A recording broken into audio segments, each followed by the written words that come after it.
Hello, आज मी इथे Janmashtami special पोह्याची barfi बनवणार आहे।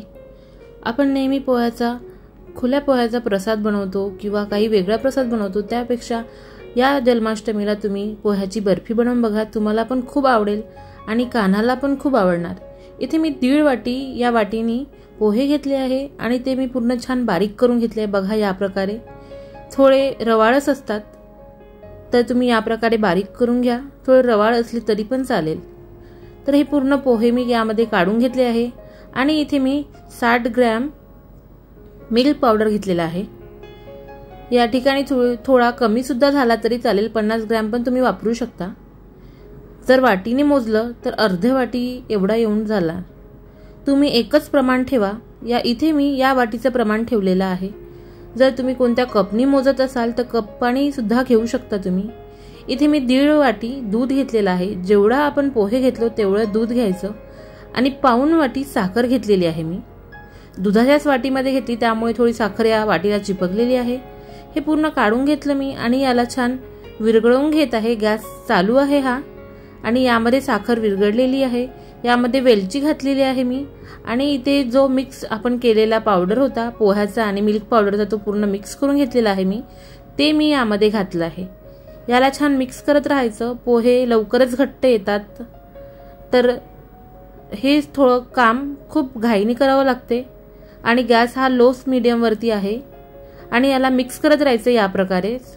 यामध्ये मी 1 चमच तूप घालत आहे। हे घरचं बनवलेलं तूप आहे। हे तूप घातल्यानंतर छान याला मिक्स करायचं, त्याच्यामुळे खूप छान असं चव येते। बर्फीला खूप छान असं स्ट्रक्चर येते आणि हे पूर्ण असं एकत्र झालं, पूर्ण भांड्यातून निघायला लागलं तर आपण गॅस बंद करून घेणार आहोत आणि याला एका ताटामध्ये काढून घेणार आहे मी आता। याला खूप वेळ लागत नाही, टाइमचा काही इश्यू नाही यामध्ये, लगेच होते। हे भांड्यातून निघायला लागलं की आपण याला काढून घ्यायचं। एका भांड्याला मी तूप लावून घेतलं, त्यामध्ये हे काढून घेतलेलं आहे मिश्रण पूर्ण बर्फीचं, आणि त्याला सेट करून घेत आहे। खूप गरम असल्यामुळे मी चमच्याने करत आहे। खूप हाताला लासत होतं, त्याच्यामुळे मी चमच्याने केलाय। बघा या प्रकारे हे पूर्ण करून घ्यायचं आणि याला कोमट होऊ द्यायचं। हे कोमट झालं त्यानंतर याला मी कट करून घेत आहे। बघा या प्रकारे याला कोणत्या पण शेपमध्ये तुम्ही करू शकता। बघा मी इथे बर्फीच्या याच्यासाठी केलेला आहे, तर याला शेप मी चौकोनी ठेवलेला आहे। जर तुम्हाला वेगळ्या प्रकारचा शेप ठेवायचा असेल तर तुम्ही ठेवू शकता।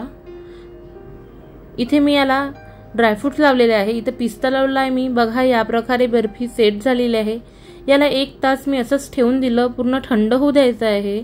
बघा दिसायला का मस्त दिसून राहिले आणि चवीला तर खूप मस्त झालेली आहे। हे थंड झालेलं आहे। आता मी तुम्हाला एक बर्फी काढून दाखवते। बघा किती इझिली निघून राहिली आहे। बघा ही या प्रकारे मी पूर्ण बर्फी काढून घेतलेली आहे आणि दिसायला पण खूप छान दिसून राहिली आहे आणि चवीला तर त्यापेक्षा मस्त। तुम्हाला वाटणार नाही की ही पोह्याची आहे म्हणून। तर या जन्माष्टमीला तुम्ही हे बर्फी नक्की ट्राय करा। आजची रेसिपी तुम्हाला कशी वाटली नक्की कळवा। आवडलं असेल तर लाईक नक्की करा, शेअर करा आणि माझ्या चॅनलला सबस्क्राईब करा। थँक्यू।